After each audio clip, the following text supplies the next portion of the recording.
রাহুল, বিজয় আর আমি অভিষেক, আমাদের তিনজনের নতুন জায়গায় ঘোরা খুব পছন্দের ছিল।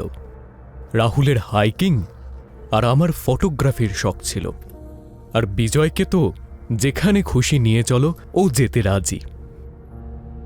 এক্সাম শেষ হতেই আমরা গরমের ছুটিতে ঘোরার জন্য এমন একটা জায়গায় যাওয়ার প্ল্যান করলাম যেখানে আমরা কোনো দিন যাইনি এবং যেখানে ভিড়ও তেমন একটা নেই। রাহুল ইন্টারনেটে সার্চ করে একটা জায়গা খুঁজে বার করল, সরোবর জঙ্গল, যেটা শহর থেকে অনেকটা দূরে ছিল, আর হাইকিং আর ফটোগ্রাফির জন্য এই জায়গাটা সেরা ছিল। আমরা 3 দিনের ট্রিপ প্ল্যান করলাম, আর ওই জায়গাটার খোঁজ খবর না নিয়েই আমরা বেরিয়ে পড়লাম।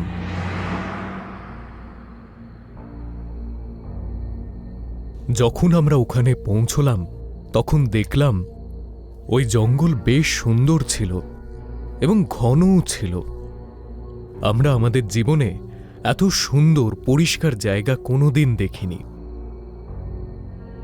জঙ্গলের ভেতর খুব ঠান্ডা ছিল, আর ওখানে একটা সতর্কবাণীও ছিল, ভেতরে বিপদ আছে। আমাদের মনে হলো জন্তু জানোয়ারদের জন্য হয়তো এই সতর্কবাণীটা লেখা রয়েছে, তাই আমরা গুরুত্ব না দিয়ে এগিয়ে চললাম। আমি ওখানে অনেকগুলো ছবি তুললাম। সমস্ত ছবিতে পিছনে একটা কালো ছায়া বারবার আসছিল।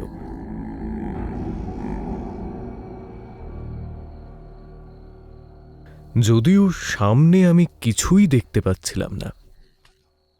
যখন আমরা আরও ভেতরে গেলাম তখন আমার ক্যামেরা একেবারে অফ হয়ে গেল। তুমি ক্যামেরায় ব্যাটারি ভরেছিলে তো, নাকি ভুলে গেছো? না, ভুলিনি। বাড়ি থেকে বেরোনোর সময় নতুন ব্যাটারি আমি লাগিয়েছিলাম। আমরা ওই জঙ্গলের আরও ভেতরে যেতে লাগলাম, আর সেই সময় আমার মনে হলো কেউ যেন আমাদের পেছন থেকে আমাদেরকে দেখছে। আমি আশেপাশে দেখলাম, কিন্তু সেখানে কেউ ছিল না। আমার মনে হলো এটা বোধহয় আমারই ভুল। আমরা যতই জঙ্গলের ভেতরে যেতে লাগলাম ততই ঠান্ডা যেন বাড়তে শুরু করলো, আর অন্ধকারও।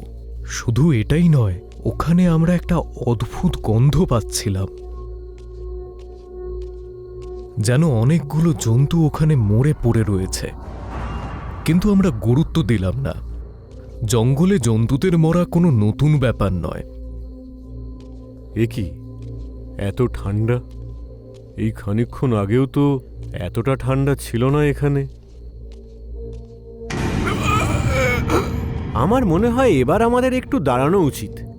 আমরা বরং একটু রেস্ট নিয়ে নিই, তারপরে আবার হাঁটি। আরে, বিজয় কোথায় চলে গেল? পেছনেই তো ছিল। জানি না, ও আবার কোনো রাস্তা ভুল করল না তো। আমরা ওকে ডাকতে লাগলাম, বিজয়, বিজয়, কোথায় আছো তুমি? আমরা দুজনে আলাদা আলাদা গিয়ে ওকে খুঁজব বলে ঠিক করলাম। আমি আর রাহুল আলাদা হয়ে গেলাম, আর তারপর আবার ওকে ডাকতে লাগলাম।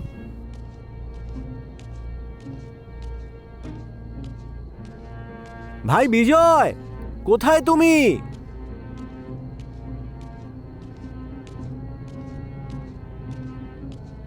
কে? ওখানে গাছের পেছনে কে আছে? বাঁচাও, বাঁচাও! অভিষেক, বাঁচাও! অভিষেক, কোথায় আছো তুমি? রাহুল, কোথায় তুমি?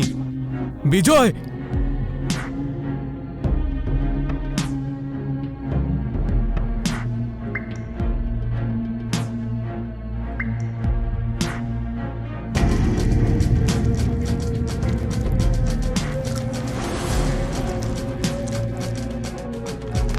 সৌভাগ্যবশত আমি ওখান থেকে দৌড়ে পালানোর সময় আমি একটা মন্দিরের ঘণ্টার আওয়াজ শুনতে পেলাম।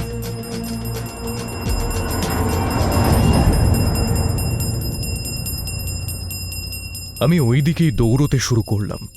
আমি দেখলাম ওই জঙ্গলে একটা মন্দিরও আছে, যেখানে একজন পুরোহিত একা একা পুজো করছিল। ওই পুরোহিত আমাকে দেখল। কে তুমি? আর এই জঙ্গলে কি করছো?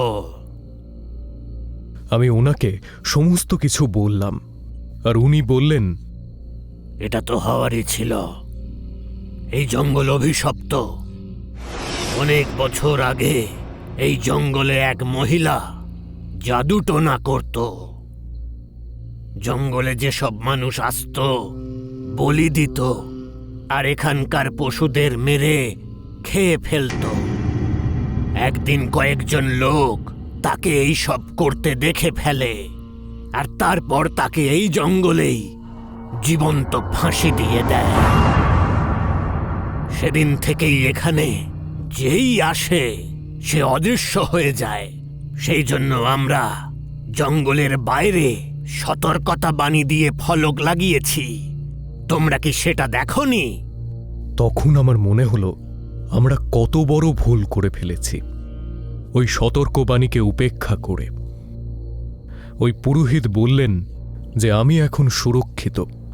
ওই ডাইনি এই মন্দিরের কাছাকাছি আসতে পারবে না। আমি আমার ভাগ্যকে ধন্যবাদ দিলাম আর ওখান থেকে বেরিয়ে এলাম। আজও আমার নিজের বন্ধুদের কথা বড্ড মনে পড়ে। এই ঘটনা ঘটার পর 40 বছর কেটে গেছে। আমার ছেলে নিজের কাজের জন্য অন্য শহরে থাকে, আর আজকে আমার নাতি অখিলের জন্মদিন। এই জন্য আমি ওকে ফোন করে শুভেচ্ছা জানাবো। কেমন আছো? জন্মদিনের অনেক অনেক শুভেচ্ছা। তোমাকে থ্যাংক ইউ দাদু।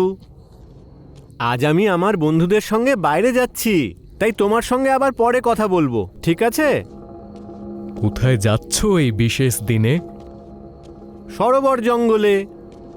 আমার বন্ধুরা বলেছে অত্যন্ত সুন্দর জায়গা ওটা।